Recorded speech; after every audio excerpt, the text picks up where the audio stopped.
Hidup ini hanya kepingan yang terasing di lautan, memaksa kita memendam kepedihan. Halo, saya Yuki. Saya Richard Mutar. Nah, saya Sandi Mas Ben. Saya Beng Beng. Kami Dan buat dari dan buat pembaca Babe, saksikan kami di Babe 101. Hidup ini hanya kepingan. Halo Mas Ben, selamat datang di Babe 101. Apa kabar? Sehat semuanya? Baik, alhamdulillah sehat. Baik semua. Ini kalau melihat industri musik Indonesia nih, Pas Ben ini udah senior ya kayaknya ya. Enggak sesenior grass rock, enggak sesenior power metal, kita masih beda 2 tahun dari Ungu lah.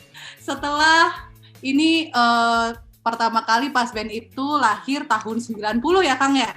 Iya betul, kurang lebih tahun segitu. Oke, berarti sekarang umur Pas Ben itu udah 30 tahun. Enggak, baru 2 dekade. Ya, 2 dekade kan berarti 20 tahunan ya? 2 dekade mana dari 2000 Yuki. Iya, sisanya nggak tahu berapa tahun. Bisa lebih 2, bisa lebih 3, bisa lebih 8, lebih 9. Pokoknya yang penting jiwanya muda terus ya Kang ya. Yes, itu yang penting. Jadi mau entah berapa tahun berkarya, pokoknya jiwanya muda terus. Amin. Amin. Cukup menjadi surprise yang menyenangkan ini melihat Pas Ben kembali berkumpul untuk mengeluarkan musik terbaru nih. Setelah sekian lama nih, udah berapa lama sebenarnya nih udah nggak pernah mengeluarkan musik baru lagi nih? Cuma 12 tahun. Baru 12 tahun. Jadi baru 12 tahun ya. nggak vakum sebenarnya, kita nggak pernah vakum. Jadi kita cuma vakum merilis album aja setelah terakhir kita merilis tahun 2008 dan kita rencanakan kan tadinya mau 2010 tanggal 10 bulan 10 2010 kita mau rilis albumnya ke-10 dan ternyata terlalu asyik dengan manggung dan lain-lain, akhirnya mundur akhirnya 2020 terrealisasi. Alhamdulillah cuma beda 10 tahun dari rencana. 10 tahun ya. Apa sih yang membuat Pas Ben setelah sekian lama, baru 12 tahun tidak mengeluarkan album lagi, akhirnya memutuskan, tahun 2020 yuk bikin sesuatu yang baru, yuk ngeluarin musik baru lagi. Apa sih yang bikin Pas Ben memutuskan hal itu?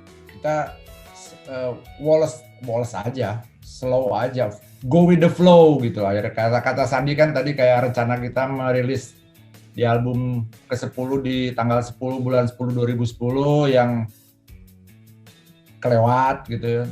Mungkin dari kecuekan, ketidakfokusan ya kita ngomong lah. Karena kan kalau kita berlima yang fokus 4, yang satu enggak ya enggak fokus. Yang fokus 2, yang 3 enggak fokus ya enggak fokus gitu. Jadi akhirnya kita berlima berhasil fokus lah. Jadi bukan masalah kita kering dengan kreativitas gitu. Kita bikin gitu. Cuman memang seperti Richard tadi bilang, finishingnya gitu yang bikin kita jadi terkendala juga dan mungkin teman-teman juga bisa denger yang udah denger lagunya si Pas yang baru juga.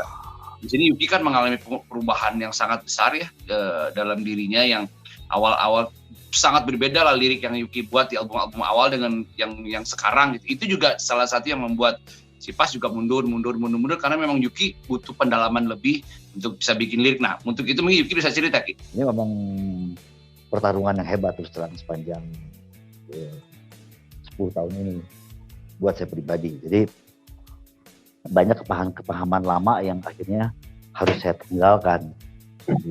Banyak hasil pendidikan lama akhirnya harus saya buang, harus saya ganti dengan pikir-pikir yang total berlawanan dengan apa yang saya dapat dahulu. Dan ini adalah perjuangan yang hebat untuk menerjemahkannya ke dalam lirik Pasben. Setelah akhirnya mengeluarkan single terbaru yang berjudul Sesungguhnya ini, sisi baru Pasben seperti apa sih yang dihadirkan dalam nuansa baru ini? Kalau di lirik sangat jelas sekali ya. Perhatian dulu itu perhatian yang sangat jasmaniah, sangat sangat kebutuhan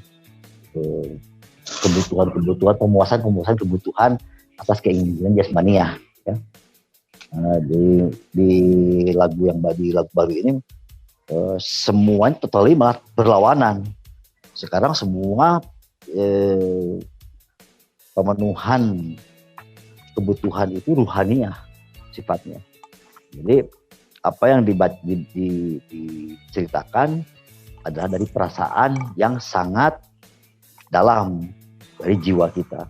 Kalau dulu kan dari perkara ketidakpuasan sosial, ekonomi misalnya, kepuasan politik, kepuasan atas budaya sosial di dunia birokrasi, akhirnya menjadi lagu jengah gitu kan misalnya, atau ketidakpuasan kepada perhubungan sosial yang indah dan baik itu menjadi lagu kesepian kita misalnya.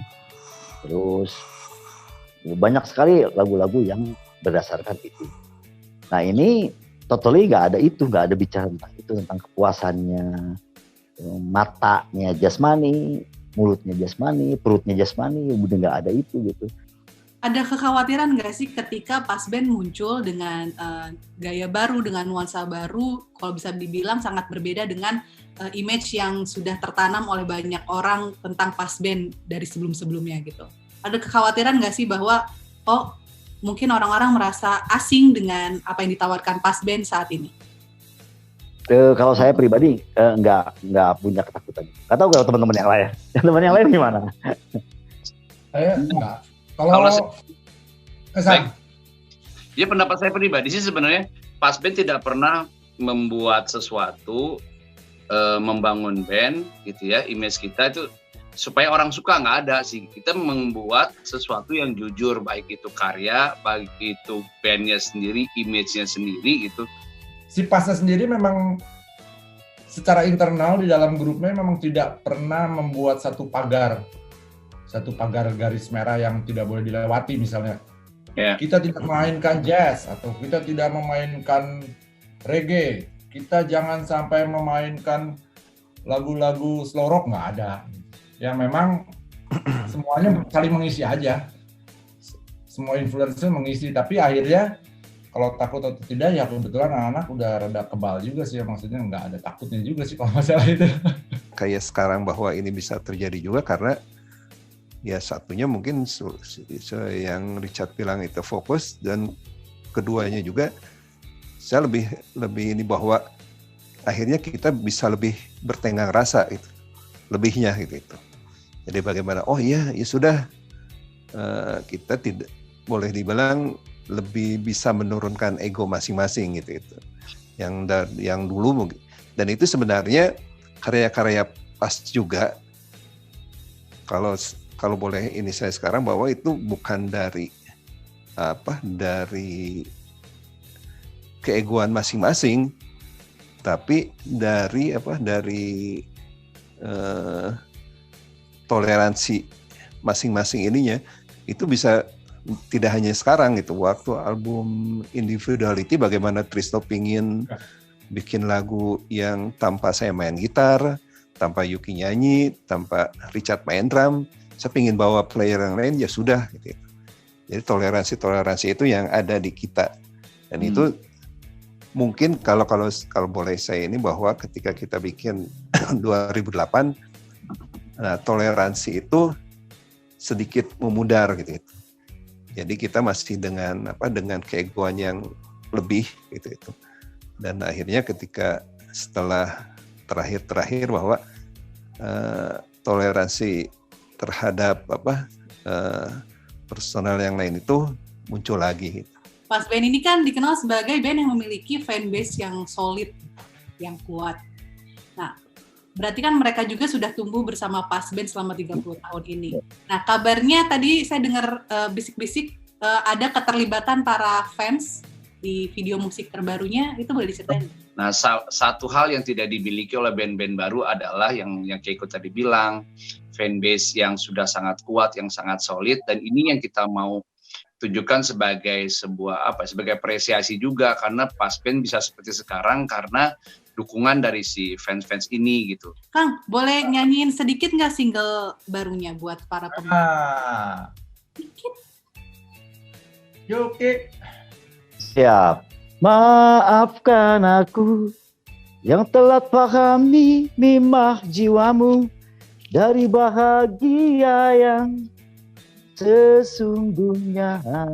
Buat pembaca Babe, tanggal 27 November ini single terbaru Pasben setelah 12 tahun kita tidak merilis single atau album apapun akan dirilis dan kalian bisa dengerin langsung karena 27 November itu resmi kita rilis di semua platform, di iTunes, Spotify, di YouTube, semua kalian bisa lihat. Nah, mudah-mudahan segera juga video klipnya kalian bisa lihat juga di YouTube dan di yang lain. Dan bulan Januari insya Allah Pasben akan rilis albumnya, full album Januari itu. Jadi doain aja mudah-mudahan kalian suka.